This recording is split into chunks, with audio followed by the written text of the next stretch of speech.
Hello everyone, welcome DP coaching classes. कैसे हो आप सब? उम्मीद है बेटा सब लोग बहुत अच्छे होंगे, पढ़ाई वगैरह बहुत अच्छे से कर रहे होंगे। तो प्यारे बच्चों, हम लोग पढ़ रहे थे चैप्टर एवोल्यूशन, जिसमें हम लोग टॉपिक कर रहे थे हार्डी विनबर्ग प्रिंसिपल को। ठीक है, लास्ट क्लास में हमने हार्डी विनबर्ग प्रिंसिपल के कुछ बेसिक कोर कॉन्सेप्ट सीखे थे। आज की क्लास बेटा उसी क्लास का कंटिन्यूएशन है और आज क्लास में हम लोग सीखने वाले हैं जेनेटिक ड्रिफ्ट के बारे में। आज की क्लास में हम लोग सीखने वाले हैं फाउंडर इफेक्ट क्या होता है। आज की क्लास में हम लोग सीखने वाले हैं कि जीन माइग्रेशन या फिर जीन फ्लो क्या होता है। ठीक है, इन सारे कॉन्सेप्ट्स के बारे में हम लोग बात करेंगे इस क्लास में। तो चलिए स्टार्ट करते हैं बेटा हम लोग अपनी आज की क्लास। और उससे पहले बेटा एक हम्बल रिक्वेस्ट है कि अगर आप चैनल पर नए हैं तो प्लीज़ चैनल को सब्सक्राइब करिएगा, वीडियो को लाइक करिएगा और अपने दोस्तों के साथ शेयर करिएगा। तो चलिए स्टार्ट करते हैं बेटा हम लोग अपनी आज की क्लास। तो आप लोग हेडिंग लगाएंगे बेटा फटाक से जेनेटिक ड्रिफ्ट। क्या लगाएंगे बेटा? Genetic drift.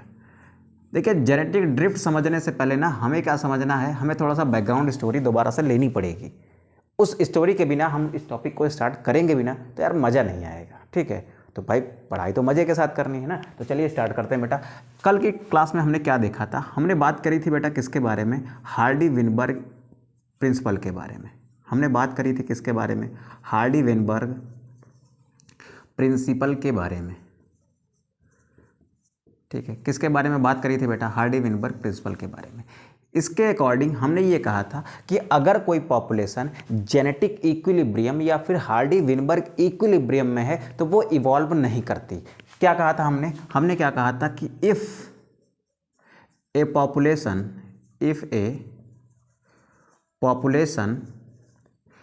Is in Hardy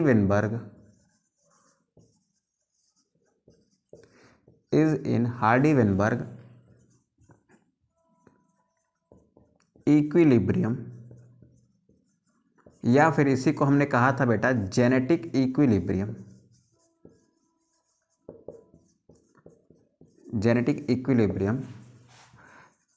it is not evolving.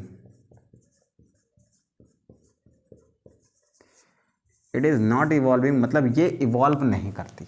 ठीक है, अब सवाल ये है कि ये हार्डी विनबर्ग इक्विलिब्रियम, कोई पॉपुलेशन हार्डी विनबर्ग इक्विलिब्रियम में है या फिर जेनेटिक इक्विलिब्रियम में है तो वो इवॉल्व नहीं करती। अब सवाल ये है कि ये जो जेनेटिक इक्विलिब्रियम है ना, ये किस पर डिपेंड करता है बेटा?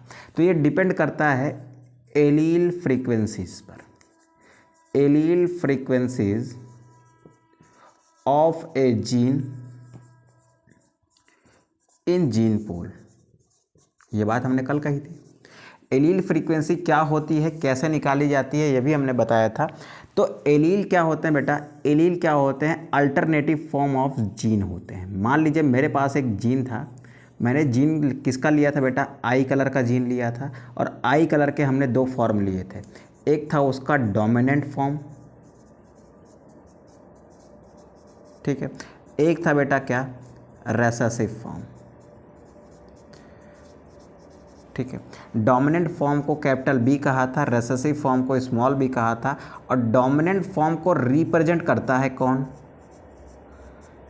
इसको रिप्रेजेंट करते हैं बेटा किसके द्वारा? हम लोग करते हैं पी के द्वारा। और इसको रिप्रेजेंट करते हैं, रेसेसिव फॉर्म को किससे द्वारा रिप्रेजेंट करते हैं बेटा? उसको हम रिप्रेजेंट करते हैं बेटा क्यू से। किससे करते थे? क्यू से।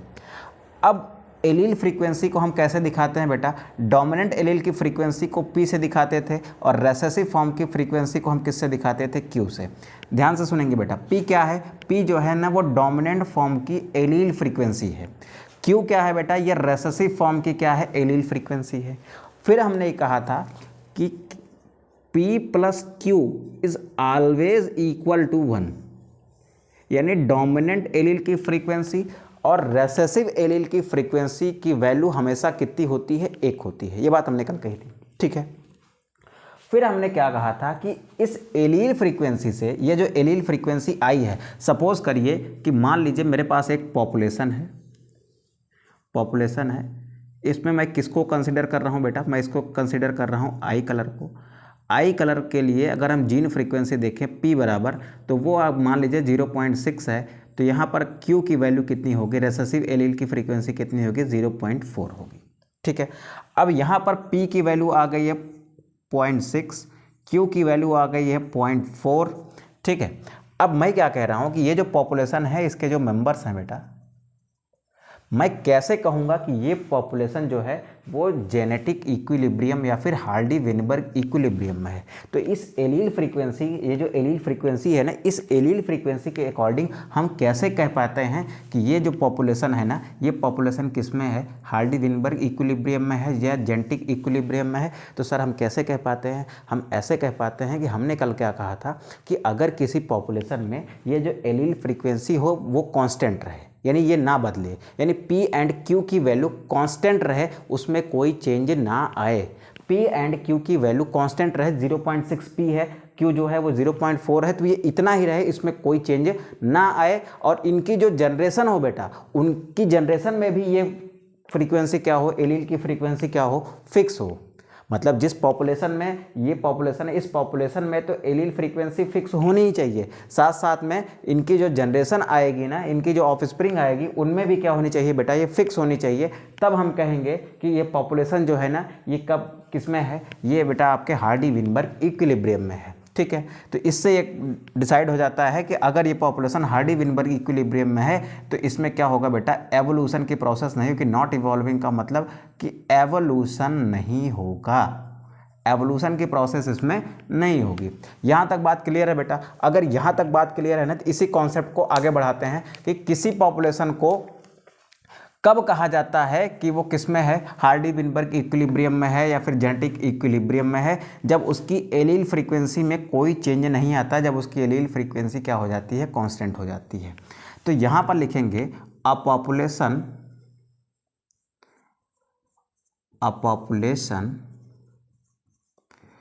Is in Hardy Weinberg equilibrium when there is no mutation, कोई म्यूटेशन नहीं होगा। कोई म्यूटेशन नहीं होगा बेटा तो कोई एलील फ्रीक्वेंसी चेंज नहीं होगी। नो जेनेटिक ड्रिफ्ट, कोई जेनेटिक ड्रिफ्ट नहीं होगा तो एलील फ्रीक्वेंसी चेंज नहीं होगी। No genetic drift and no gene migration. Population should be large population, no natural selection,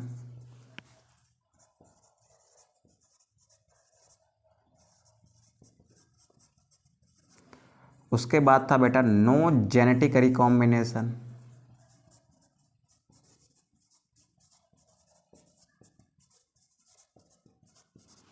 और लास्ट में क्या था बेटा, लास्ट में था रैंडम मीटिंग। मतलब जिसके साथ मन करे उसके साथ वो क्या करे, मीटिंग करे। ठीक है, तो ये वाली बात थी बेटा। अब कोई एक पॉपुलेशन अगर वो हार्डी विनबर्ग इक्विलिब्रियम में है तो उसमें क्या नहीं होगा, उसमें कोई म्यूटेशन नहीं होगा जिसके कारण कोई एलील फ्रीक्वेंसी चेंज नहीं होगी, कोई जेनेटिक ड्रिफ्ट नहीं होगा, एलील फ्रीक्वेंसी चेंज नहीं होगी, कोई जीन माइग्रेशन नहीं, एलील फ्रीक्वेंसी चेंज नहीं होगी। तो बेटा जो आज का हमारा ये सेशन रहने वाला है ना, वो किसके अराउंड रहने वाला है, वो जेनेटिक ड्रिफ्ट और जीन माइग्रेशन के अराउंड रहने वाला है। हमें ये समझना है ना कि जेनेटिक ड्रिफ्ट क्या होता है और कैसे जेनेटिक ड्रिफ्ट से एलील फ्रीक्वेंसी चेंज होती है, जिसके कारण पॉपुलेशन हार्डी विनबर्ग इक्विलिब्रियम से हट जाती है और उसमें क्या होता है, एवोल्यूशन होता है। मेरी बात समझ रहे हो बेटा? देखो हम क्या कह रहे हैं, हम ये कह रहे हैं कि कैसे जेनेटिक ड्रिफ्ट के कारण एलील फ्रीक्वेंसी बदलती है। एलील फ्रीक्वेंसी अगर बदल रही है तो इसका मतलब पॉपुलेशन हार्डी विनबर्ग इक्विलिब्रियम में नहीं है। ठीक है, और नहीं है तो इसका मतलब वहाँ पर क्या होगा बेटा, वहाँ पर एवोल्यूशन की प्रोसेस होगी। ठीक है, तो हम ये समझने वाले हैं कि जेनेटिक ड्रिफ्ट क्या होता है। तो यहाँ तक अगर बेटा बात समझ आ गई हो तो हम लोग चलते हैं कहाँ पर, हम लोग चलते हैं अपने टॉपिक जेनेटिक ड्रिफ्ट पर। अब बात करेंगे बेटा किसके बारे में, जेनेटिक ड्रिफ्ट के बारे में। ठीक है, तो देखो जेनेटिक ड्रिफ्ट छोटी सी हेडिंग फिर से बनाते हैं और अब इसके बारे में स्टार्ट करते हैं बेटा। अभी तक जो था हम लोग चल रहे थे कहाँ पर, हम लोग चल रहे थे थोड़ा सा बैकग्राउंड की स्टोरी में। ठीक, हम लोग कहाँ चल रहे थे बेटा, बैकग्राउंड में चल रहे थे। अब बैकग्राउंड में हमने डिसाइड कर लिया है कि हम क्या पढ़ने वाले हैं। अब हम पढ़ने वाले हैं जेनेटिक ड्रिफ्ट को। सबसे पहले कि जेनेटिक ड्रिफ्ट क्या होता है, तो जेनेटिक ड्रिफ्ट क्या होता है इससे समझने से पहले हम एक चीज़ और समझने की कोशिश करते हैं कि जेनेटिक ड्रिफ्ट को और क्या किस नाम से जाना जाता है। तो जेनेटिक ड्रिफ्ट को बेटा सी वॉल राइट इफेक्ट के नाम से भी जाना जाता है। किस नाम से जानते हैं बेटा इसको, सी वॉल राइट इफेक्ट। तो क्या लिखेंगे बेटा, it is also known as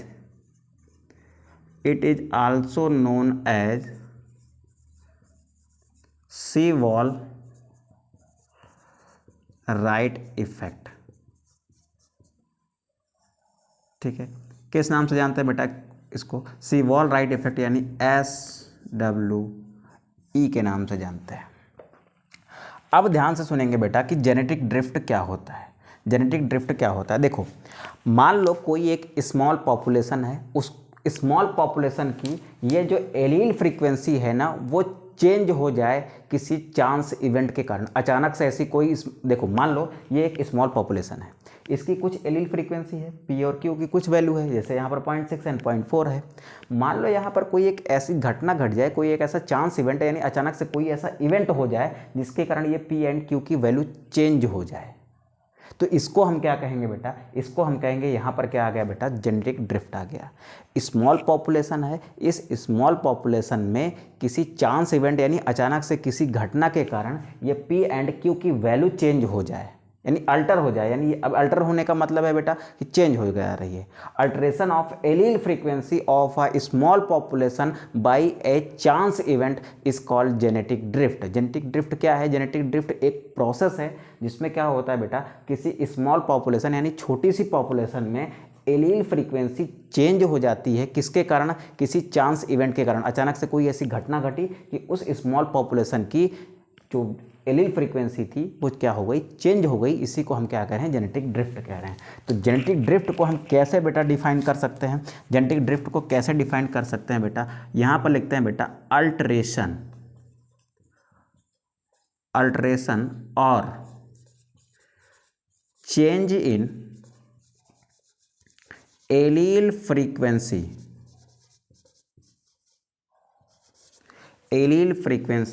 of a small population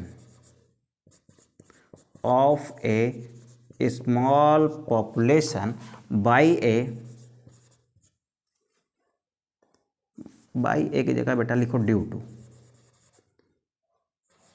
due to a chance event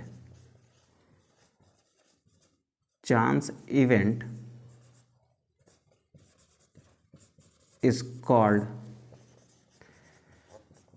genetic drift.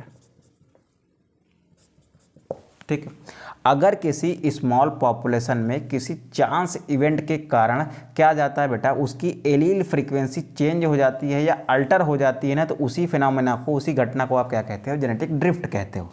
अब ध्यान से सुनिएगा बेटा, ध्यान से सुनिएगा, अगर आपके पास कोई स्मॉल पॉपुलेशन है, क्या है बेटा, स्मॉल पॉपुलेशन है, तो कोई भी स्मॉल पॉपुलेशन जो है ना बेटा वो कभी हार्डी-विनबर्ग इक्विलिब्रियम में नहीं आती। तो क्या लिखेंगे बेटा, any small population never comes in, small population लिखना मिस हो गया बेटा, यहाँ पे लिख लो, any small population never comes in Hardy Weinberg equilibrium, never comes in Hardy Weinberg equilibrium.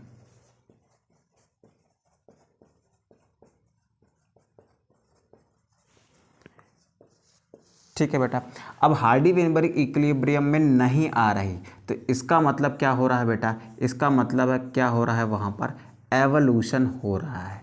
तो यानी स्मॉल पॉपुलेशन में किसके चांसेस होते हैं बेटा, एवोल्यूशन के चांसेस होते हैं। ठीक है, अब हम बात करते हैं बेटा किसकी, ड्रिफ्ट के बारे में, यानी जेनेटिक ड्रिफ्ट के बारे में। जेनेटिक ड्रिफ्ट का जो फिनोमेना है, यानी जेनेटिक ड्रिफ्ट की जो प्रोसेस है ना, उसको हम दो टाइप से, दो इफेक्ट में पढ़ते हैं। तो क्या लिखते हैं बेटा, द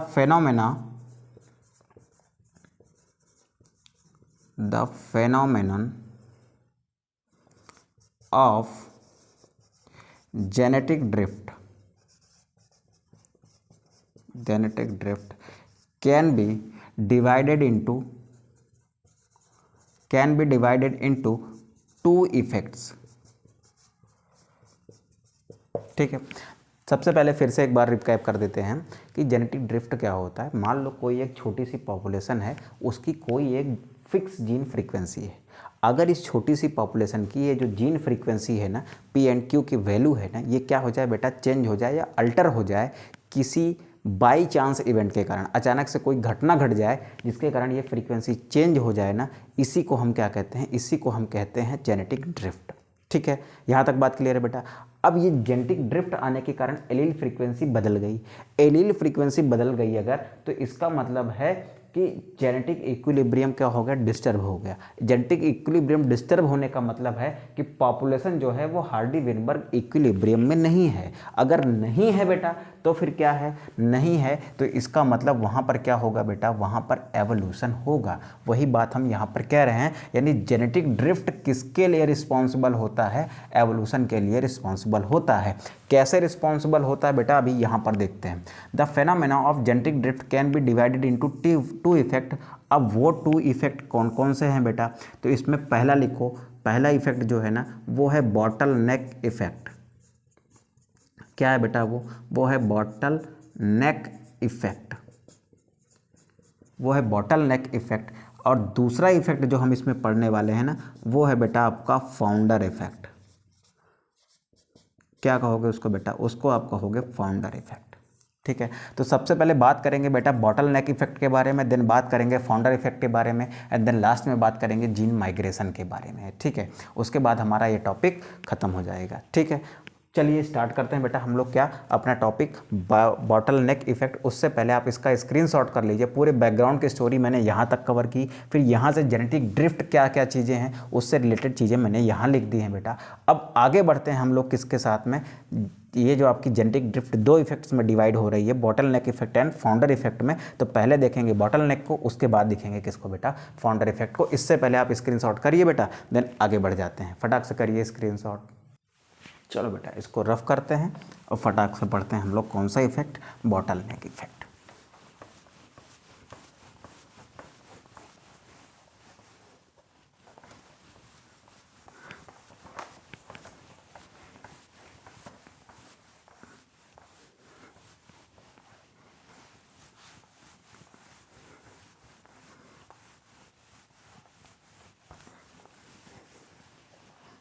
चलो देखो हमने क्या पढ़ा बेटा, हमने पढ़ा अभी तक कि जो जेनेटिक ड्रिफ्ट होता है ना उसके लिए क्या चाहिए बेटा, स्मॉल पॉपुलेशन चाहिए। तो हम लोग जेनेटिक ड्रिफ्ट में जो पहला अपना टॉपिक देख रहे हैं ना, वो क्या है बेटा, वो है हमारा बॉटल नेक इफेक्ट। क्या है हमारा, वो है हमारा बॉटल नेक इफेक्ट। ठीक है, हम आज पढ़ेंगे बेटा किसके बारे में, बॉटल नेक इफेक्ट के बारे में। तो देखो पहले इसको एक एग्जांपल के थ्रू समझते हैं बेटा। इसकी जो एक्सप्लेनेशन यानी इसकी जो डेफिनेशन वाली लाइनें हैं ना वो बाद में कर लेंगे। पहले तो ये समझने का प्रयास करते हैं ना कि ये बॉटल नेक इफेक्ट एक्चुअली है क्या। ठीक है, तो देखो जेनेटिक ड्रिफ्ट का ही एक पार्ट है बेटा। तो जेनेटिक ड्रिफ्ट के लिए क्या चाहिए, स्मॉल पॉपुलेशन चाहिए। तो मान लिया मैंने बेटा मेरे पास क्या है, एक स्मॉल पॉपुलेशन है। क्या है बेटा, ये एक स्मॉल पॉपुलेशन है। ये क्या है, एक स्मॉल पॉपुलेशन है। किसकी, ये स्मॉल पॉपुलेशन है बेटा टाइगर्स की। ठीक है, तो यहाँ पर एक पॉपुलेशन है छोटी सी जो किसकी है, टाइगर्स की है, जिसमें 10 टाइगर हैं। कितने टाइगर हैं बेटा, 10 टाइगर। अब इनमें से 5 टाइगर को हम रेड कलर से बना लेते हैं। ठीक है, और 5 टाइगर को बेटा हम लोग बनाते हैं ब्लू कलर से। ठीक है, तो एक छोटी सी पॉपुलेशन है 10 मेंबर्स की, जिसमें आपको दो तरीके के दिख रहे हैं। ये जो आपके ब्लू वाले हैं ना बेटा, ये कैसे हैं, ये जो आपके ब्लू वाले हैं ना, ये डिजीज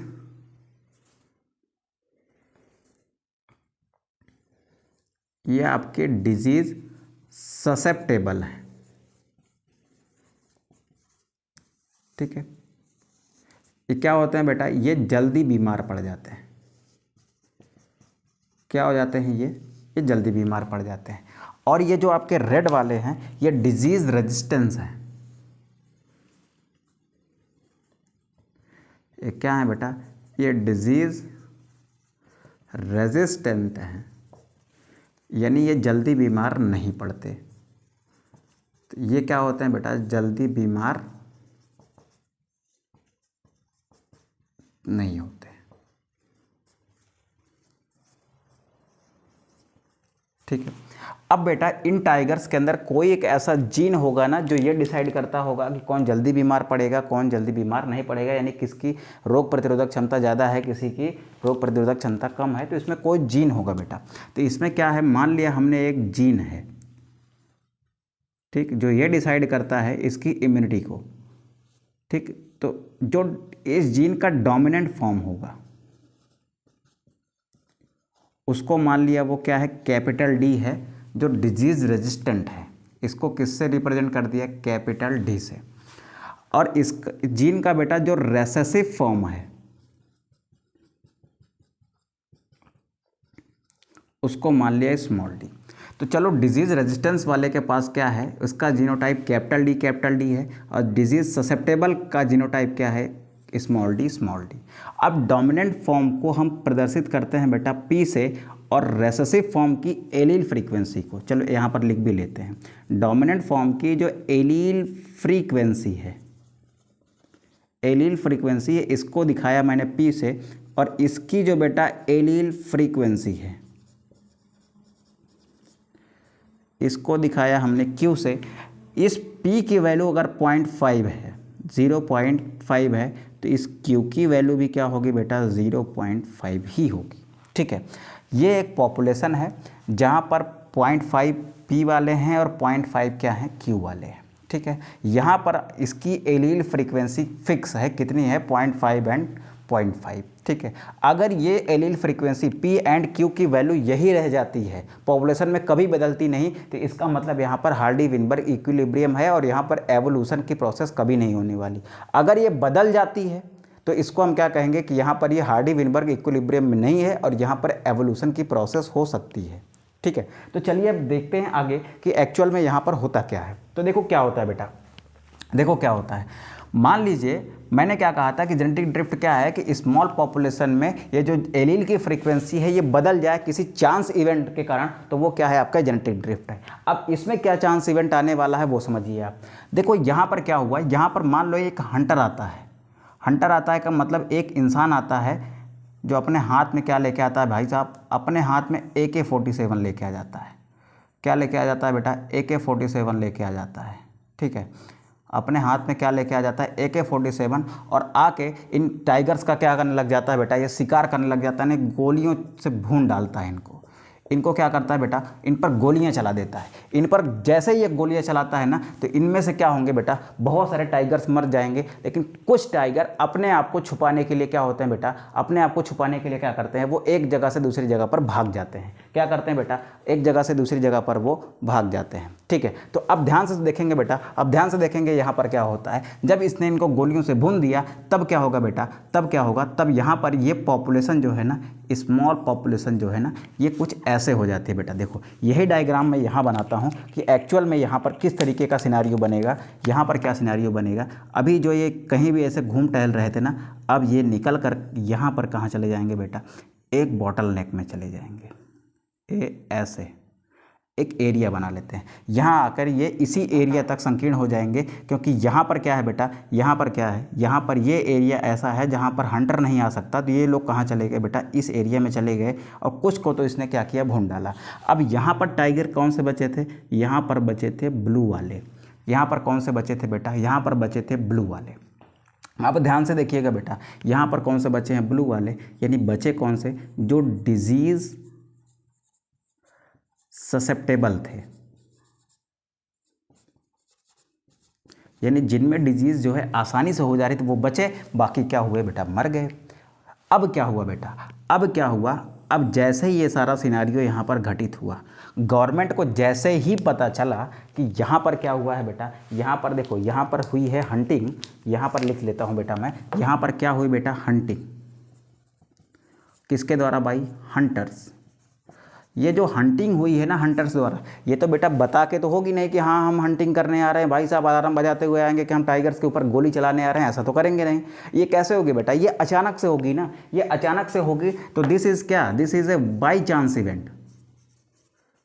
बाई चांस इवेंट यानी अचानक से इन्होंने क्या कर ली, हंटिंग कर ली, अचानक से गोलियां बरसाने लग गए भाई साहब, अचानक से गोलियां बरसाने लग गए। तो क्या था, बाई चांस इवेंट था। जैसे आपने कभी हिस्ट्री में पढ़ा होगा क्लास 10th में ना, एक जलियांवाला बाग हत्याकांड हुआ था, ठीक है, बड़ी शर्मनाक घटना थी भाई साहब, इतनी मतलब ऐसी घटना जो अभी भी दर्द फील कराती है, ठीक है, कि जनरल डायर ने गोलियाँ चलवा दी, अचानक आया गेट बंद करवाया, गोलियाँ चलवा दी, ठीक। तो वही काम यहाँ पर हुआ, अचानक से ये हंटर आया, अचानक से इसने गोलियाँ बरसा दी, तो सारे टाइगर्स में से मैक्सिमम टाइगर्स मर गए। कुछ टाइगर जो अपनी जान बचा के भाग पाए बेचारे, वो भाग गए और ऐसी जगह छुप गए जहाँ पे हंटिंग के लिए हंटर जा ही नहीं सकता, ठीक है। अब क्या हुआ बेटा, ये एक हंटिंग जो है ना बाई चांस इवेंट था, अचानक से हो गया। इस बाई चांस इवेंट के कारण इसकी पॉपुलेशन क्या हुई, डिक्रीज हो गई। तो बॉटल नेक इफेक्ट में एक्चुअल में क्या होता है बेटा, एक्चुअल में इसमें पॉपुलेशन क्या होती है, बॉटल नेक में क्या होता है बेटा, पॉपुलेशन डिक्रीज करती है, ठीक है। अब देखो पॉपुलेशन डिक्रीज कर गई। उसके बाद क्या हुआ, गवर्नमेंट को पता चला, सरकार को पता चला, अरे भाई साहब ये सब तो क्या थे, वाइल्ड एनिमल थे, इनके लिए वाइल्ड लाइफ प्रोटेक्शन एक्ट लाया है सरकार ने। सरकार ने एक अधिनियम बना रखा है, अलग से कानून बना रखा है इनके प्रोटेक्शन के लिए, उसके बावजूद हंटिंग हो गई। तो गवर्नमेंट ने क्या किया बेटा, गवर्नमेंट ने यहाँ पर प्रोटेक्शन बढ़ा दी। यहाँ पर क्या किया, गवर्नमेंट ने प्रोटेक्शन बढ़ा दी कि अब यहाँ पर हंटिंग किसी भी तरीके से नहीं हो सकती। यहाँ पर फॉरेस्ट गार्ड वगैरह की को ज़्यादा यहाँ पर डिप्लॉय कर दिया, यानी यहाँ पर बहुत सारे फॉरेस्ट गार्ड वगैरह आ गए। अब यहाँ पर हंटिंग टोटली क्या हो गई, प्रिवेंट हो गई, यानी हंटिंग नहीं हो सकती। अब हंटिंग नहीं हो पा रही है बेटा, तो ये जो पॉपुलेशन किसकी, डिसीज ससेप्टेबल टाइगर्स की जो अभी बची हुई थी इस एरिया में, अब इनमें क्या थे बेटा, इनमें कुछ मेल्स थे। सपोज करो ये क्या था, ये मेल था और ये क्या था बेटा, फीमेल था, ठीक है। अब मेल फीमेल है बेटा, तो मेटिंग होगी, अगर मेटिंग होगी तो रिप्रोडक्शन की प्रोसेस होगी, यानी नए टाइगर्स पैदा होंगे। अब नए टाइगर्स पैदा होंगे तो आप मुझे देख के बताओ कि वो नए टाइगर्स कैसे होंगे। क्या वो नए टाइगर डिजीज़ रेजिस्टेंस वाले होंगे? बिल्कुल नहीं होंगे। तो वो टाइगर्स कैसे होंगे बेटा, वो टाइगर डिजीज़ ससेप्टेबल होंगे, क्योंकि ये सारे के सारे टाइगर कैसे हैं, डिजीज़ ससेप्टेबल हैं। तो अब यहाँ पर क्या तैयार हो रही बेटा, अब यहाँ पर क्या तैयार हुई, अब यहाँ पर इस बॉटल नेक में जाने के बाद, इस बॉटल नेक में जाने के बाद फिर से एक नई पॉपुलेशन तैयार होती है। फिर से क्या होती है बेटा, यहाँ पर एक न्यू पॉपुलेशन तैयार होती है, और वो किसकी होगी बेटा, वो ब्लू वालों की होगी। किसकी होगी, ब्लू वालों की। यहाँ पर क्या होती है बेटा, यहाँ पर दोबारा से क्या होती है बेटा, पॉपुलेशन रिस्टोर हो रही है, पॉपुलेशन रीस्टोर हो रही है। पॉपुलेशन का रीस्टोर होना, ये पॉपुलेशन रीस्टोर हो रही है। पॉपुलेशन रीस्टोर होने के बाद यहाँ पर क्या आ रही है बेटा, एक न्यू पॉपुलेशन आ रही है। क्या आ रही है बेटा, एक न्यू पॉपुलेशन आ रही है। और इस न्यू पॉपुलेशन में आप ज़रा एलील फ्रीक्वेंसी देखो तो यहाँ पर 5 पी वाले थे, 5 क्यू वाले थे, लेकिन अब पी वाले तो रेड वाले थे, क्यू वाले जो है ब्लू वाले थे। यहाँ पर पी की वैल्यू देखो, पी यानी कैपिटल डी की अगर एलील फ्रीक्वेंसी देखो, पी क्या थी, पी जो है कैपिटल डी की एलील फ्रीक्वेंसी थी। तो यहाँ पर आपसे कोई पूछे कि डी की एलील फ्रीक्वेंसी कितनी है, तो क्या यहाँ पर भाई साहब एक भी आपको डी दिख रहा है? नहीं दिख रहा ना। एक भी आपको रेड वाला दिख रहा है, यानी एक भी आपको डिजीज़ रेजिस्टेंस यहाँ पर दिख रहा है? नहीं दिख रहा है ना। तो डी की एलील फ्रीक्वेंसी क्या है, 0.00, यानी कि डी का मतलब बेटा पी की वैल्यू क्या है यहाँ पर, 0.00। अब बात करें कि यहाँ पर जितने भी आपको दिख रहे हैं ना, ये सब कैसे हैं, ये सब बेटा डिजीज़ ससेप्टेबल हैं। यानी स्मॉल डी की एलील फ्रीक्वेंसी यहाँ पर कितनी दिख रही है, 1.0। यहाँ पर स्मॉल डी की अगर आप एलील फ्रीक्वेंसी देखो तो वो कितनी है बेटा, वो कितनी है, वो है 1.0। यानी स्मॉल डी की एलील फ्रीक्वेंसी को क्यू से रिप्रेजेंट करते हैं, और क्यू कितनी है, 1.0, यानी क्यू की वैल्यू कितनी है, 1.0। अब पी की वैल्यू 0.00, क्यू की वैल्यू 1.00। तो अब ये p + q = तो 1 ही आना है ना बेटा। तो अब यहाँ पर देखो, पहले क्या था, पहले का सिनारियो ये था कि दोनों की एलील फ्रीक्वेंसी कुछ ये थी। अब सिनारियो क्या है, अब सिनारियो क्या है कि इस घटना के कारण, ये सब जो भी घटा, इसके कारण एलील फ्रीक्वेंसी अब चेंज हुई कि नहीं हुई। पी कितना हो गया 0.00, क्यू कितना हो गया बेटा, क्यू हो गया 1.00। अब एलील फ्रीक्वेंसी बदली ना, अगर एलील फ्रीक्वेंसी बदली है भाई साहब, एलील फ्रीक्वेंसी अगर बदल गई तो हार्डी विनबर्ग इक्विलिब्रियम क्या रहेगा, नहीं रहेगा, क्योंकि भाई एलील फ्रीक्वेंसी कांस्टेंट रहती है, तो हम मानते हैं कि हार्डी विनबर्ग इक्विलिब्रियम है। लेकिन यहाँ पर इस पॉपुलेशन में आप देख रहे हो ना कि एलील फ्रीक्वेंसीज क्या हो रही हैं बेटा, चेंज हो रही हैं। अगर चेंज हो रहे हैं तो पॉपुलेशन हार्डी विनबर्ग इक्विलिब्रियम में नहीं है, यानी यहाँ पर क्या होगा, यहाँ पर एवोल्यूशन होगा। और इस तरीके की प्रोसेस को आप क्या कहते हो, जेनेटिक ड्रिफ्ट कहते हो। समझ आ रही बात बेटा, समझ आ रही है ना कि पॉपुलेशन पहले क्या हो जाए, एकदम से डिक्रीज हो जाए, फिर धीरे धीरे क्या हो जाए, बढ़े। ठीक है, तो इसको आप क्या कहते हैं बेटा, इसको आप कहते हो जेनेटिक ड्रिफ्ट। और इस जेनेटिक ड्रिफ्ट के कारण क्या हो रहा है, आप देख रहे हो ना कि एलील फ्रीक्वेंसी बदल रही है, तो इसका मतलब यहाँ पर क्या होगा बेटा, एवोल्यूशन होगा। एलील फ्रीक्वेंसी बदली, एवोल्यूशन होगा, नहीं बदली, एवोल्यूशन नहीं होगा, यानी पॉपुलेशन किस में है, हार्डी विनबर्ग इक्विलिब्रियम में है। तो आई होप आपको समझ आ गया होगा कि बॉटल नेक इफेक्ट क्या होता है। अब यहाँ पर बेटा बॉटल नेक इफेक्ट के बारे में 2-4 लाइनें हम लिखने का प्रयास करते हैं। ठीक है, उम्मीद है बेटा चीज़ें आपको अच्छी लग रही होंगी। बेटा अच्छी लग रही हो तो प्लीज़ अपने दोस्तों के साथ वीडियो को शेयर कर दीजिए, ताकि उन तक भी कुछ अच्छी चीज़ें पहुंच पाए और वो भी कुछ अच्छा सीख पाएँ। तो सबसे पहले क्या लिखते हैं बेटा, क्या लिखते हैं बेटा कि death of several individuals, death of several individuals of A small population by hunting or any catastrophic event like earthquake,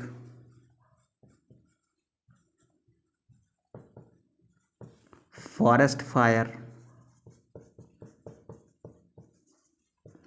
landslide,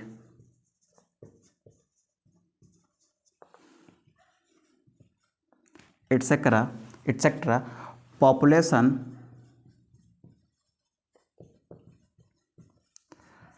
goes in bottle neck. Population किस में चली जाती है बेटा, बॉटल नेक में चली जाती है। अभी इसका मतलब भी बताता हूँ, population goes in bottle neck. And when population restored, अब जब पॉपुलेशन रीस्टोर हो रही है, व्हेन पॉपुलेशन रिस्टोर्ड, देन क्या होगा बेटा, then allele frequency are changed, then allele frequency are changed. This complete phenomena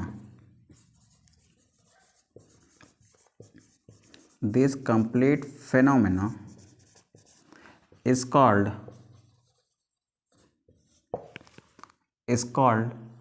bottleneck effect। Bottleneck का मतलब बेटा पॉपुलेशन में डिक्रीज आ जाना, ठीक है, बॉटलनेक इफेक्ट। ठीक है, अब ये लाइन क्या कह रही है कि बहुत सारे इंडिविजुअल्स का किसी छोटी पॉपुलेशन में मर जाना हंटिंग के द्वारा या फिर किसी प्राकृतिक आपदा के द्वारा, किसी प्राकृतिक आपदा जैसे अर्थक्वेक यानी भूकंप, फॉरेस्ट फायर मतलब जंगल की आग, लैंडस्लाइड मतलब भूस्खलन, इन सब की वजह से अगर किसी छोटी पॉपुलेशन के कई सारे इंडिविजुअल्स के डेथ हो जाती है ना, तो पॉपुलेशन कहाँ चली जाती है बेटा, तब पॉपुलेशन चली जाती है बॉटल नेक में। जैसे यहाँ पर सेवरल इंडिविजुअल्स मर गए थे बाय हंटिंग, तो यहाँ पर लिख लेते हैं एक line, several individual of population died by hunting.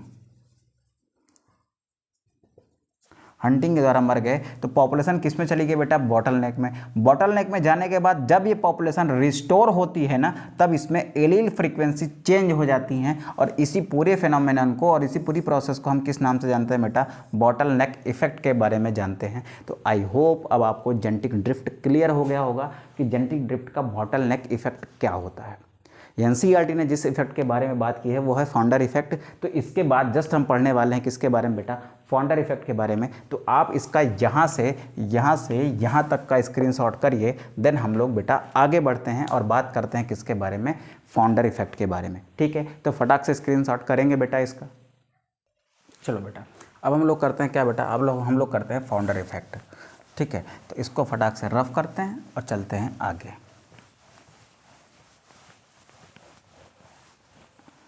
I hope बेटा कॉन्सेप्ट आपको अच्छा लग रहा होगा। अच्छा लग रहा होगा तो प्लीज़ दोस्तों के साथ शेयर ज़रूर करिएगा।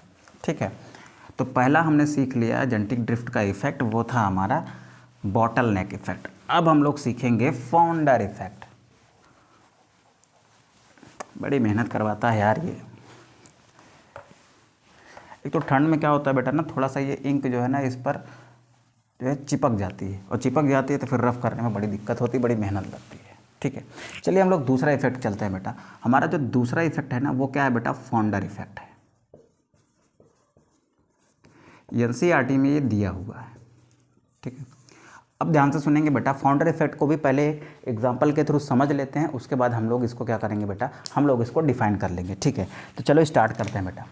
हम लोग सबसे पहले लिखते हैं एक छोटी सी पॉपुलेशन को। हम लोग क्या करते हैं, एक छोटी सी पॉपुलेशन लेते हैं, कहाँ पर, एक आइलैंड पर। सपोज करिए बेटा क्या है, ये एक आइलैंड है। What is this, this is an island. Island क्या होता है बेटा, ये ज़मीन का ऐसा हिस्सा होता है ना जो चारों तरफ से किससे घिरा होता है, पानी से घिरा होता है। उसको हमने क्या नाम दिया, उसको हमने नाम दिया आइलैंड का। ठीक है, ऐसे आपने पेनिनसुला सुना होगा। पेनिनसुला वो एरिया होता है ना जो 3 तरफ से पानी से घिरा होता है। ठीक है, आइलैंड वो होता है जो चारों तरफ से किससे घिरा हो, पानी से घिरा हो। ठीक है, अब ध्यान से सुनेंगे बेटा। यहाँ पर क्या रह रही है, यहाँ पर एक पॉपुलेशन रह रही है। यहाँ पर क्या है बेटा, एक पॉपुलेशन रह रही है। ये क्या है, ये एक पॉपुलेशन है। आइलैंड पर कौन पाया जाता है बेटा, आइलैंड पर कौन पाया जाता है बताइए आप ज़रा। आइलैंड पर कौन पाया जाता है, आइलैंड पर पाए जाते हैं बेटा ट्राइबल लोग्स। कौन पाए जाते हैं बेटा, ट्राइबल लोग्स पाए जाते हैं, यानी आदिवासी लोग पाए जाते हैं। तो यहाँ पर क्या है बेटा, ये क्या है, ह्यूमन ट्राइब्स हैं। ठीक है, ह्यूमन ट्राइबल पॉपुलेशन है। ह्यूमन की ट्राइबल पॉपुलेशन का मतलब है बेटा, ये कैसी जनसंख्या है, ये आदिवासी जनसंख्या है। ये कौन है, ये लोग आदिवासी हैं। अब इनमें ये जो ब्लू वाले हैं ये सब के सब बेटा नॉर्मल आई वाले हैं। कैसे वाले हैं बेटा, नॉर्मल आई वाले हैं। और इनमें एक बंदा ऐसा है, कितना बंदा बेटा, केवल एक बंदा ऐसा है जो कलर ब्लाइंड आई वाला है। कैसा है बेटा, ये रेड वाला जो है ना वो कलर ब्लाइंड आई वाला है। कैसा है भैया, कलर ब्लाइंड आई वाला है। अब ध्यान से सुनिएगा, नॉर्मल आई जो है ना बेटा, ये क्या है, ये डोमिनेंट एलील है।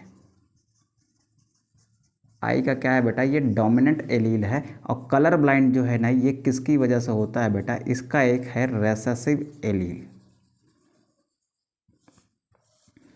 ठीक है, ये क्या है बेटा, डोमिनेंट एलील है और ये रेसेसिव एलील है। अब इसको हम दिखा देते हैं, मान लो इसको दिखा देते हैं, कलर ब्लाइंड है तो इसको दिखा दिया, नॉर्मल है तो कैपिटल एन से कर दिया, स्मॉल है और रेसेसिव है तो इसको स्मॉल एन से कर दिया।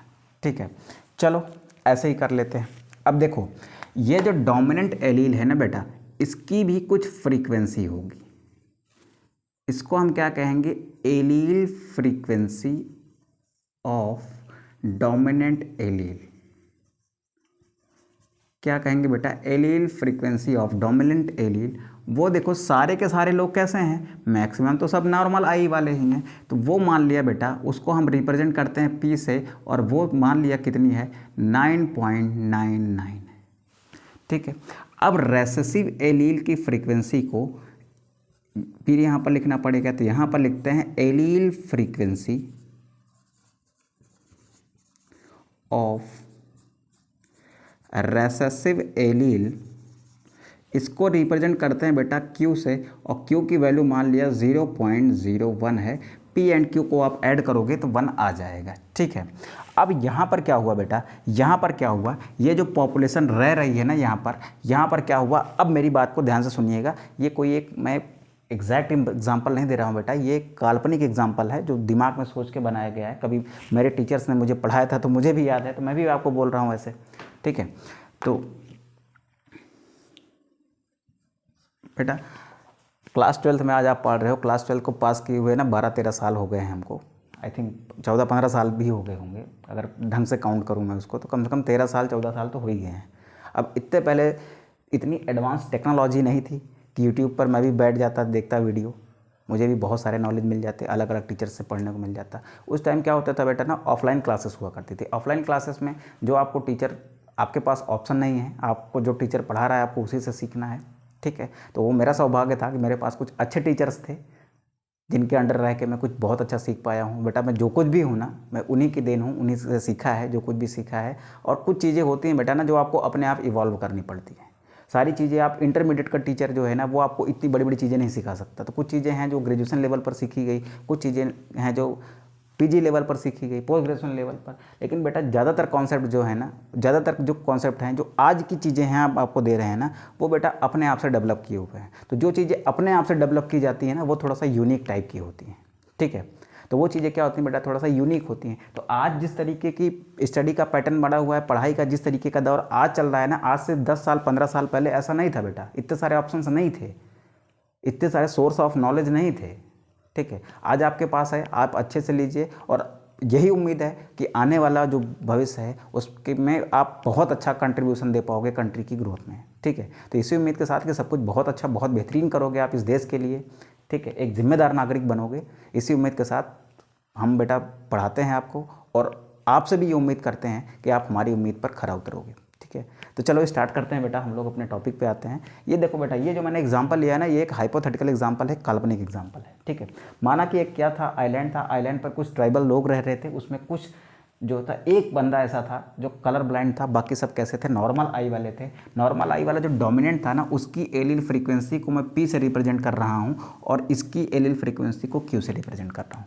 अगर इस पॉपुलेशन में, बात को ध्यान से सुनेंगे बेटा, अगर इस पॉपुलेशन में एलील फ्रीक्वेंसी बदल गई, किसी कारण से एलील फ्रीक्वेंसी बदल गई, एलील फ्रीक्वेंसी बदलने के कारण ये जो है पॉपुलेशन किस में चली जाएगी बेटा, ये आपके हार्डी विनबर इक्विलिब्रियम से हट जाएगी। अगर वो हट जाएगी तो इसका मतलब वो इवॉल्व करेगी, इसका मतलब वहाँ पर एवोल्यूशन होगा, ठीक है। अब देखो यहाँ पर क्या हुआ बेटा, यहाँ पर क्या हुआ कि ये जो बंदा था ना, जो कलर ब्लाइंड बंदा था, ये बहुत ही दुष्ट टाइप का बंदा था, ठीक है। बहुत झगड़ालू टाइप का बंदा था। इसको बहुत, मतलब ये सोशल आदमी नहीं था, इसको बहुत ज़्यादा लोगों के साथ रहना अच्छा नहीं लगता था, बहुत झगड़ा लड़ाई करता था, बहुत सारी चीज़ें, मतलब बहुत ख़राब काम करता था, इसको यहाँ रहना अच्छा ही नहीं लगता था। अब यार सारी पॉपुलेशन के लोग एक जगह रह रहे हैं, अब इसको एक अलग से सनक चढ़ गई कि नहीं यार मैं यहाँ से जाता हूँ और कहीं दूसरी जगह जाके रहता हूँ। तो ये क्या किया बेटा, ये अपने कुछ मेंबर्स के साथ किसी दूसरे आइलैंड पर माइग्रेट कर गया। तो यहाँ पर क्या लिखते हैं बेटा कि that colour blind person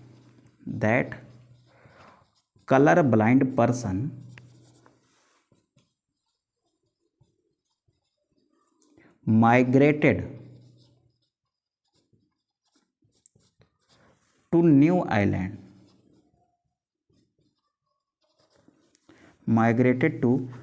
island, with some people।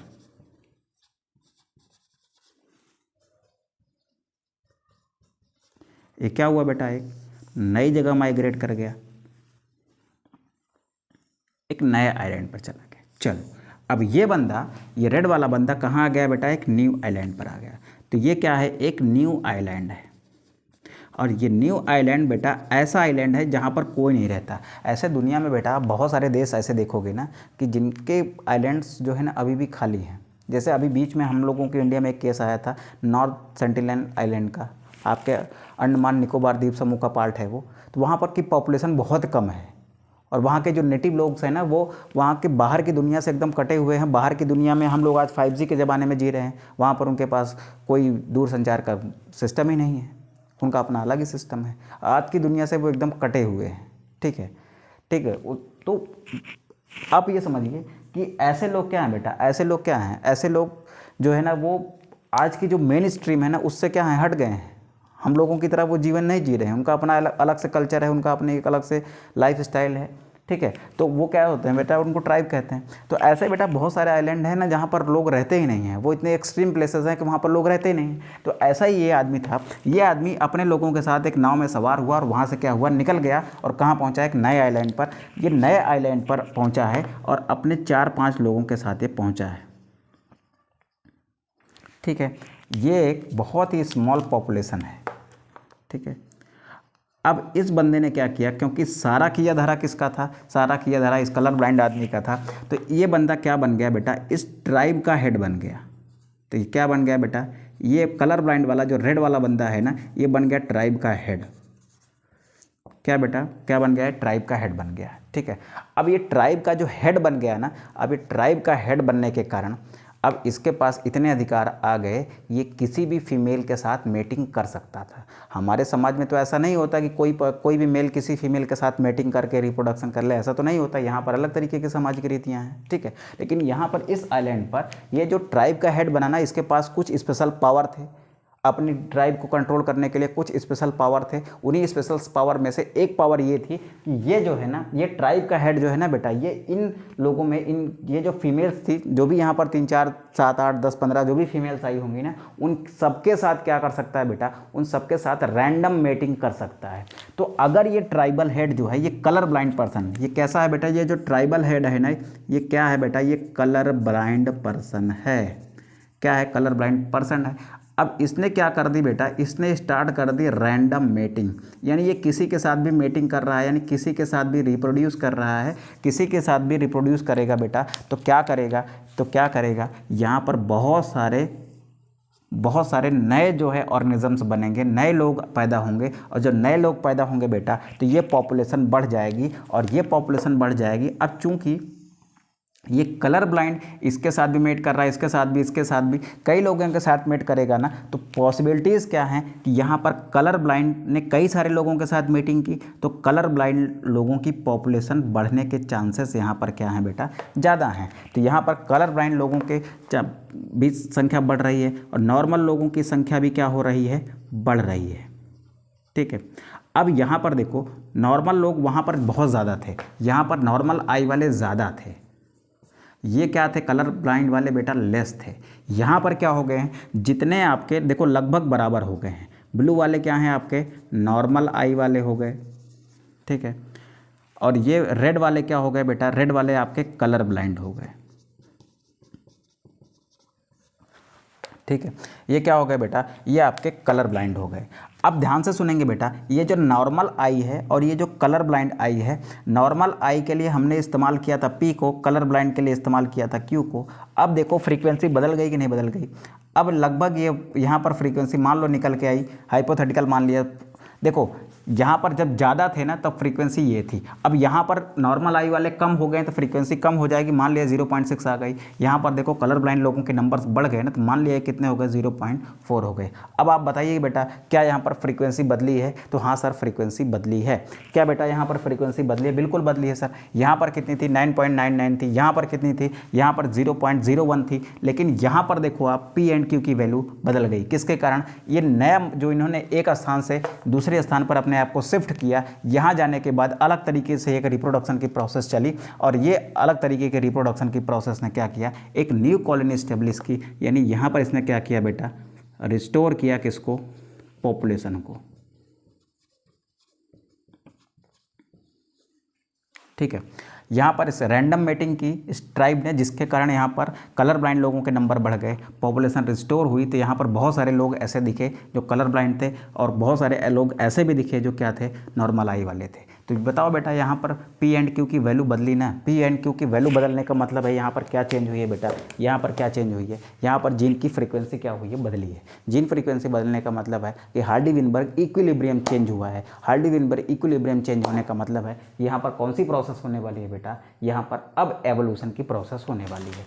अच्छा, अब यहाँ पर देखो, ये जो पॉपुलेशन है ना, इस पॉपुलेशन ने इस पॉपुलेशन को जन्म दिया है, तो इस पॉपुलेशन को किस नाम से जान सकते हैं बेटा? दिस पॉपुलेशन इज कॉल्ड, यहाँ पर लिख लेते हैं, this population is called founding population. This population is called founding population.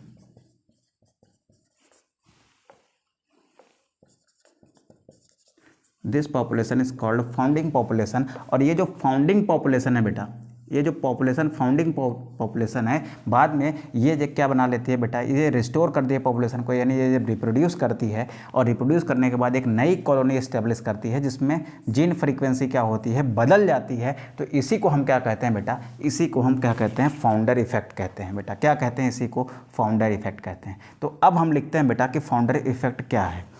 तो फाउंडर इफेक्ट क्या है बेटा? When a small segment of when a small segment or a small group of a large population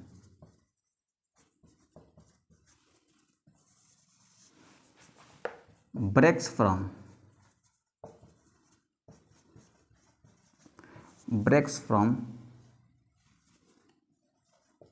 it and stabilize a new colony away from it। It यहाँ पर इस्तेमाल कर रहे हैं बेटा किसके लिए? लार्ज पॉपुलेशन के। Away from it then such population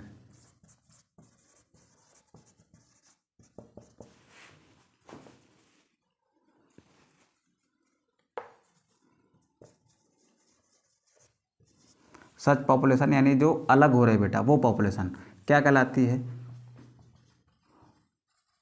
founding population. The such small population is called founding population and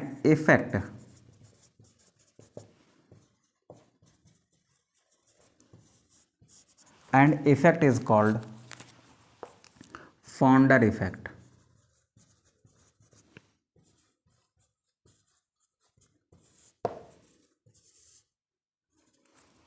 और इस इफेक्ट को क्या कहते हैं बेटा? फाउंडर इफेक्ट कहते हो। ठीक है, अब एनसीईआरटी क्या कहती है इस फाउंडर इफेक्ट के बारे में? इसने फाउंडर इफेक्ट को मेंशन किया है। फाउंडर इफेक्ट के बारे में क्या कहती है कि एक नई स्पीसीज़ के फॉर्मेशन में, एक स्पीसीज है उससे एक नई स्पीसीज के फॉर्मेशन यानी स्पीसीएशन में कौन हेल्प करता है? Founder effect. तो as per your NCERT,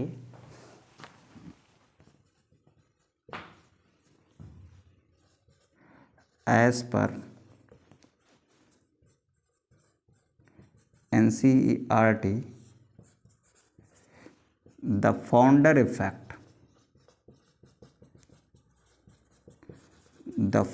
effects lead to speciation. किसको लीड करता है बेटा? स्पीसीएशन। स्पीसीएशन क्या है बेटा? फॉर्मेशन ऑफ, एक मिनट रुको यार, अच्छे से लिख देते हैं जब लिख ही रहे हैं तो। स्पीसीएशन क्या है? Formation of a new species is called speciation.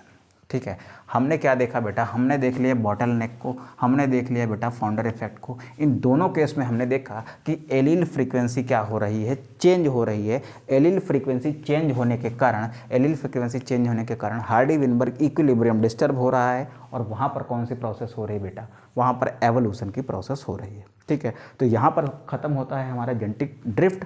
अब हम छोटे से टॉपिक में एंट्री करते हैं जिसका नाम है बेटा जीन माइग्रेशन यानी जीन फ्लो। फटाक से आप इसको रफ करिएगा, सॉरी रफ मत करिएगा, रफ तो मैं ही करूँगा। फटाक से आप इसका स्क्रीनशॉट करिएगा, फिर हम लोग इसको रफ करके आगे बढ़ते हैं बेटा। चलो बेटा, अब इसको रफ करते हैं और रफ करने के बाद फटाक से एक छोटा सा टॉपिक है जीन फ्लो या जीन माइग्रेशन का, उसको हम लोग आराम से कंक्लूड करते हैं, फिर क्लास को एंड करते हैं। फिर नेक्स्ट क्लास में हम लोग सीखेंगे कुछ नया टॉपिक।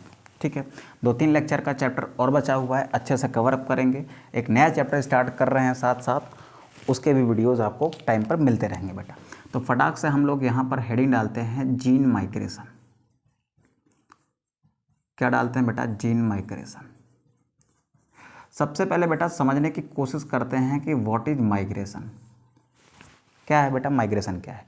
मान लो एक आदमी इंडिया में रह रहा है, या आप ही हो, आपकी कोई बढ़िया जॉब लग जाए अमेरिका में, आप यहाँ से कहाँ चले जाओ बेटा? अमेरिका चले जाओ, तो आपको क्या कहा जाएगा? आपको यही कहा जाएगा ना कि आप यहाँ से वहाँ क्या कर गए हैं बेटा? माइग्रेट कर गए हैं। क्या कर गए हैं बेटा? माइग्रेट कर गए हैं। ठीक है, तो माइग्रेशन क्या है कि किसी भी इंडिविजुअल का एक कंट्री से दूसरे कंट्री में चले जाना। कंट्री क्या है बेटा? एक पर्टिकुलर एरिया होता है, एक निश्चित भूभाग होता है। ठीक है, एक निश्चित एरिया होता है लैंड का, उसको हम कंट्री का नाम दे देते हैं। जैसे इंडिया है, इंडिया का कोई एक निश्चित दायरा होगा ना बेटा, एक मैप है इंडिया का। अमेरिका का कुछ एक निश्चित दायरा होगा इस दुनिया में, अमेरिका का कुछ हिस्सा होगा ना कि ये इतना एरिया अमेरिका का है, ये इतना एरिया जापान का है, ये इतना एरिया रसिया का है। तो ऐसे करते हुए बेटा कि कोई एक इंडिविजुअल किसी एक पर्टिकुलर एरिया से निकलकर किसी दूसरे पर्टिकुलर एरिया में चला जाए। यहाँ पर पर्टिकुलर एरिया को मैं कंट्री मान लेता हूँ कि कोई एक इंडिविजुअल एक कंट्री से निकलकर किसी दूसरी कंट्री में चला जाए ना, तो इसको हम क्या कहते हैं? माइग्रेशन कहते हैं। तो क्या लिखेंगे बेटा? When an individual moves from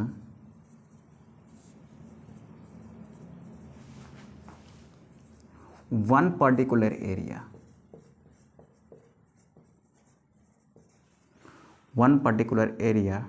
to another particular area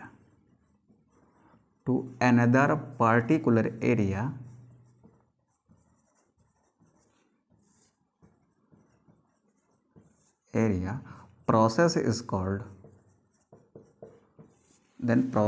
called migration।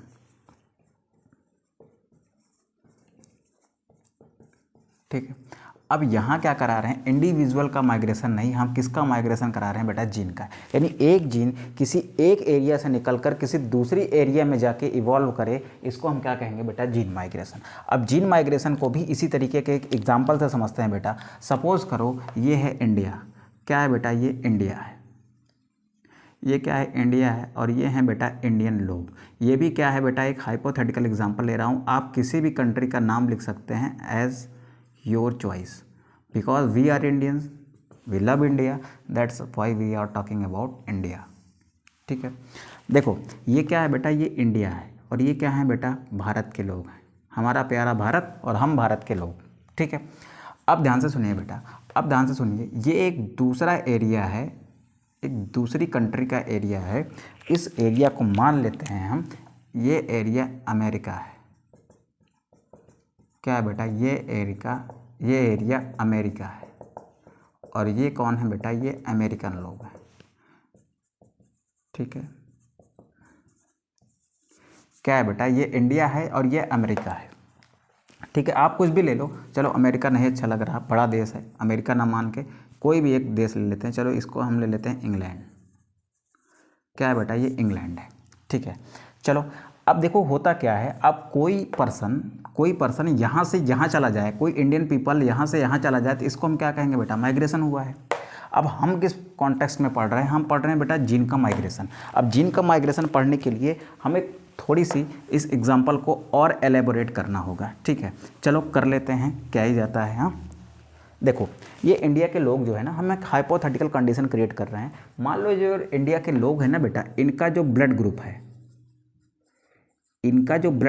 सारे लोगों का ब्लड ग्रुप कौन सा है? ए है।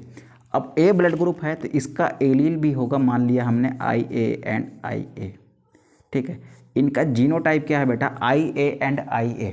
अब ध्यान से सुनेंगे बेटा, ये एक इंडियन पीपल है जिसके ब्लड ग्रुप क्या है बेटा? ए है। यानी हम ये मान लेते हैं कि इंडिया है, यहाँ के सारे लोगों का ब्लड ग्रुप ए है, जिसका जीनोटाइप क्या है? IA एंड IA है। ये इंग्लैंड है बेटा, यहाँ के लोगों का जो ब्लड ग्रुप है ना, वो B है। क्या है बेटा?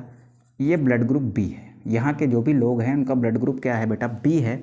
और उनका जो एलील है ना, वो क्या है? IB एंड IB है।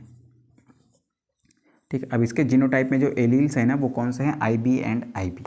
ठीक है, अब ध्यान से सुनिएगा, ये जो आदमी है इंडिया वाला, मान लो ये किसी कारण से चला जाता है, सेटल हो जाता है कहाँ पर, यहाँ पर। अब ये बंदा आ गया यहाँ पर, ठीक है। अब ये बढ़िया सा बंदा आ गया कहाँ पर, इंडिया से आ गया ये यहाँ पर। चलो 2 लोग को ले आ लेते हैं। अब 2 लोग को यहाँ पर इसने ले आ लिया, ठीक है। तो यहाँ पर पहला काम क्या हुआ बेटा, पहला काम हुआ है माइग्रेशन का। 2 इंडिविजुअल अपना एरिया छोड़कर किसी दूसरे एरिया में गए हैं, तो यहाँ पर क्या हुआ, माइग्रेशन, ठीक है। माइग्रेशन होने के बाद क्या किया होगा, ये एक जिस एरिया में रह रहे थे वहाँ की क्लाइमेटिक कंडीशन अलग रही होगी। जब ये किसी दूसरे नए एरिया में गए ना, तो इनको उस क्लाइमेटिक कंडीशन के अकॉर्डिंग अपने आप को एडेप्ट करना पड़ा होगा। इनके अंदर कुछ एडेप्टेशन प्रोसेस आई होगी, जिसके कारण ये उस क्लाइमेटिक कंडीशन में, ये जो नई वाली क्लाइमेटिक कंडीशन है, जैसे इंग्लैंड में बहुत ज़्यादा ठंड पड़ती है, ठीक है, बहुत ज़्यादा ठंड पड़ती है, तो यहाँ पर इस क्लाइमेटिक कंडीशन में इन्होंने अपने आप को रहने के लिए क्या किया बेटा, अडेप्ट किया। यानी यहाँ पर ये अडेप्ट करके अब यहाँ पर रहने लग गए। मान लो 2, 4, 6 साल 10 साल बिताए। अब ये जो दोनों लोग थे ना, बड़े रोमांटिक टाइप के आदमी थे। अब यहाँ पर इन्होंने क्या किया भैया, यहाँ पर इन्होंने बढ़िया बढ़िया 1-2 ठो गर्लफ्रेंड बनाई। अब गर्लफ्रेंड बनाने के बाद अब सोचा कौन इंडियन से शादी करे, कौन वापस इंडिया जाए, यहाँ पर सेटल हो गए, यहाँ में अडॉप्ट भी हो गए हैं। अब बढ़िया गर्लफ्रेंड भी बना ली हैं, बढ़िया सुंदर सुंदर। तो अब क्या करते हैं, इन्हीं से शादी कर लेते हैं। अब यहाँ पर इन्होंने क्या किया बेटा, ये इंडियंस थे भाई, इंडियंस तो मामले में आगे होते हैं ना, आगे होते हैं भाई, बड़े रोमांटिक लोग हैं ये लोग। यहाँ पहुँचे और यहाँ पहुँचने के बाद यहाँ पर इन्होंने क्या बनाई, इंग्लैंड में बनाई 2 गर्लफ्रेंड्स। और गर्लफ्रेंड बनाने के बाद इन्होंने क्या की, यहाँ पर कर ली बेटा शादी। अब शादी करने के बाद क्या करेंगे भाई, शादी करेंगे, रोमांटिक लोग हैं, शादी करेंगे। शादी करने के बाद क्या करेंगे, शादी करने के बाद तो बच्चे पैदा करेंगे ही ना। तो यहाँ पर क्या हुआ बेटा, ये जो पर्सन आए थे इंडिया से, इन्होंने क्या किए 2 इंग्लैंड के पर्सन से इन्होंने क्या की, मैरिज की। 2 फीमेल से इन्होंने क्या की, मैरिज की। अब इंग्लैंड वाला जो था वो तो ऐसे, जो इंग्लैंड वाली थी, वाला नहीं था भाई, जो वाली थी वो तो ऐसी थी, और जो इंडिया वाला था वो तो ऐसा था। अब जब ये लोग यहाँ गए ना, इन्होंने रिप्रोड्यूस किया, तो अब यहाँ इन दोनों के रिप्रोडक्शन के बाद जो नई जनरेशन आई ना, उसमें IA भी था और IB भी था। अब आप बताओ कि इंग्लैंड के सारे लोग तो पहले IB और IB वाले थे। इंडिया वाला जैसे ही वहाँ गया, अपने साथ कौन सा जीन लेके गया, IA और IA लेके गया। कैसे गया अभी दिखाता हूँ मैं, देखो ये हमारे भाई साहब हैं इंडियन, जीनोटाइप लेके घूम रहे हैं कौन सा, IA। और इन्होंने कोई एक अंग्रेजी परी से क्या कर ली बेटा, शादी कर ली, ठीक है। इसका जीनोटाइप क्या था बेटा, IB एंड IB। अब इसकी डिप्लॉयड सेल में ये है, इसकी डिप्लॉयड सेल में ये है बेटा। जब गैमेट का फॉर्मेशन होगा, तो गैमेट फॉर्मेशन में आपने पढ़ा है ना कि दोनों जीन क्या होते हैं बेटा, सेपरेट हो जाते हैं। ये एक गैमेट है, ये दूसरा गैमेट है। ये क्या है बेटा, IB बनेगा इसके अंदर भी क्या बनेगा, IB। अब इस अंग्रेजी परी के जीन अलग थे और इस हिंदुस्तानी परे के जीन क्या थे, अलग थे। अब बेटा ये क्या है, ये स्पर्म है, क्योंकि ये किस में है, मेल में है, और ये कौन है बेटा, ये फीमेल है। अब देखो ये क्या है, फिर ओवा है। जब इन दोनों ने मिलकर एक जाइगोट बनाया, तो उस जाइगोट में कॉम्बिनेशन क्या आया, IA एंड IB का कॉम्बिनेशन आया। अब यहाँ पर जो एक थर्ड पर्सन आया बेटा, थर्ड पर्सन आया ये वाला, थर्ड पर्सन आए ये वाले रिप्रोडक्शन के थ्रू। तो इनमें क्या थे बेटा, इनमें कॉम्बिनेशन था IA एंड IB का। क्यों, क्योंकि ये IA आया था इंडिया वाले से, IB आया था अंग्रेजी परी से, ठीक है। तो यहाँ पर ये लोग कैसे थे बेटा, यहाँ पर क्या करे, इन्होंने एक नया, देखो इंडियंस ने क्या किया बेटा, एक नया जीन इंट्रोड्यूस कर दिया इस पॉपुलेशन में, नया एलील इंट्रोड्यूस कर दिया इस पॉपुलेशन में। वो कौन सा था, IA, जिसके कारण इस पॉपुलेशन में जो जेनेटिक कॉम्बिनेशंस थे वो क्या हो गए बेटा, जो जेनेटिक कॉम्बिनेशंस थे वो चेंज हो गए, ठीक है। तो जो जीन IA यहाँ पर था, अब वो कहाँ की पॉपुलेशन में चला गया है, अब वो चला गया है बेटा इंग्लैंड की पॉपुलेशन में। तो इसी को हम क्या कहते हैं बेटा, इसी को हम कहते हैं जीन माइग्रेशन।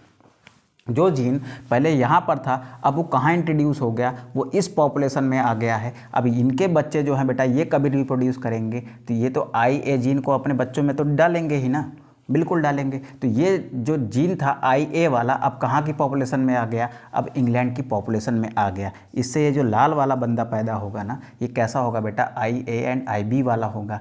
IA आया होगा इन भाई साहब से, और IB आया होगा इस अंग्रेजी परी से, ठीक है। तो अब ध्यान से सुनेंगे बेटा, ध्यान से सुनेंगे कि जीन माइग्रेशन क्या होता है। तो जीन माइग्रेशन में कितने स्टेप मैंने देखे बेटा, 3 स्टेप। 3 स्टेप कौन से, पहली बात तो इस बंदे ने माइग्रेट किया कहाँ पर, इंग्लैंड में, पहला स्टेप। दूसरा स्टेप क्या था, इस बंदे ने वहाँ की कंडीशन के हिसाब से अपने आप को क्या किया, एडेप्ट किया, ठीक है। फिर वहाँ पर अपना सिस्टम बिठाया, किसी अंग्रेजी परी के साथ शादी वादी करी। फिर तीसरे स्टेप में इसने क्या किया बेटा, तीसरे स्टेप में क्या किया, इसने रिप्रोड्यूस किया। जब इसने रिप्रोड्यूस किया और एक नए बच्चे को इस दुनिया में ले आया ना, अपना एक बच्चा पैदा किया है ना, तो उस बच्चे में क्या था बेटा, IA भी था और IB भी था। अब ये जीन कॉम्बिनेशन इससे क्या था, यहाँ की जो पॉपुलेशन थी उससे क्या था, अलग था। क्यों? क्योंकि इस IA वाले बंदे ने, यानी इस इंडियन बंदे ने जो यहाँ से यहाँ माइग्रेट किया था ना, उसने इसमें क्या डाल दिया बेटा, एक नया जीन डाल दिया, जिसके कारण यहाँ के जीन कॉम्बिनेशंस क्या हो गए, चेंज हो गए, ठीक है। तो अब यहाँ पर क्या लिखते हैं बेटा, यहाँ पर लिखने की कोशिश करते हैं हम लोग जीन माइग्रेशन के बारे में। फर्स्ट ऑफ ऑल क्या होता है बेटा, फर्स्ट ऑफ ऑल माइग्रेशन में क्या होता है, the movement of individual, the movement of individual, the movement of individual from one area to another area, ठीक है। इस एरिया से इस एरिया में क्या हुआ, एक बंदे का मूवमेंट हुआ। उसके बाद ये बंदा क्या करेगा, अडेप्ट करेगा। ये जो माइग्रेटेड बंदा है, जो यहाँ से यहाँ आया ना, इस बंदे को हम क्या कहेंगे, इस बंदे को कहेंगे माइग्रेटेड इंडिविजुअल। अब ये जो माइग्रेटेड इंडिविजुअल है वो नए एरिया में अपने आप को क्या करता है बेटा, अडेप्ट करता है। तो now migrated individual adapt the conditions of new area।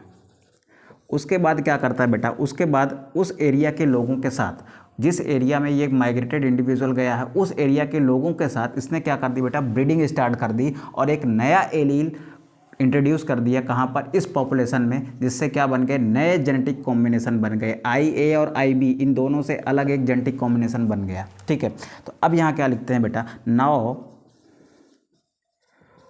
Migrating individual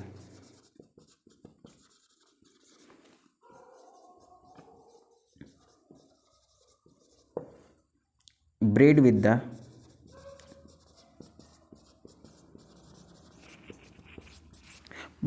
new population. This will add new allele in new population। ये जो नई पॉपुलेशन है ना, ये जो नई पॉपुलेशन है इंग्लैंड की, इसमें इसने क्या किया, नए एलील को ऐड कर दिया। Add new allele in new population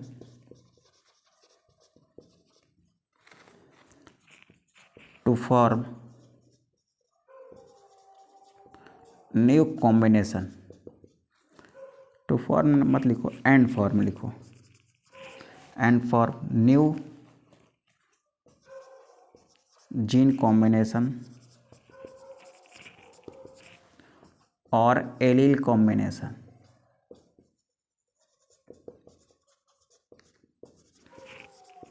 this whole process is called this whole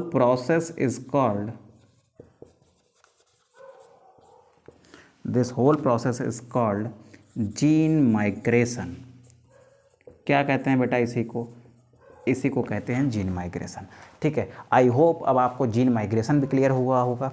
gene migration यहाँ होने के कारण अब यहाँ पर जो P एंड Q की वैल्यू रही होगी, इस नए जीन के आने के कारण क्या हुई बेटा, चेंज हुई, ठीक है। यहाँ पर आने के कारण क्या हुई बेटा, नए जीन की वैल्यू चेंज हुई, P एंड Q चेंज हुआ। P एंड Q चेंज होने का मतलब है कि जो एलील फ्रीक्वेंसीज थी वो पहले यहाँ पर कुछ और थी, इसके आने के बाद यहाँ पर कुछ और हो गई, एलील फ्रीक्वेंसी बदल गई, यानी यहाँ पर हार्डी विनबर इक्विलिब्रियम नहीं है, यानी यहाँ पर क्या होगा, एवोल्यूशन होगा, ठीक है। तो जो मेन टॉपिक्स थे इस हार्डी विनबर्ग प्रिंसिपल्स के, वो हमने आपको क्लियर कर दिए हैं बेटा। आई होप ये टॉपिक बहुत अच्छा लगा होगा। क्लास अच्छी लगी तो दोस्तों के साथ शेयर करिएगा और वीडियो को बेटा लाइक करिएगा। चैनल पर नए हैं तो सब्सक्राइब करिएगा, ठीक है। मिलते हैं नेक्स्ट लेक्चर में कुछ अच्छे कॉन्सेप्ट के साथ। तब तक के लिए आप अपना ख्याल रखिए और अच्छे से पढ़ाई करिए। Bye, take care.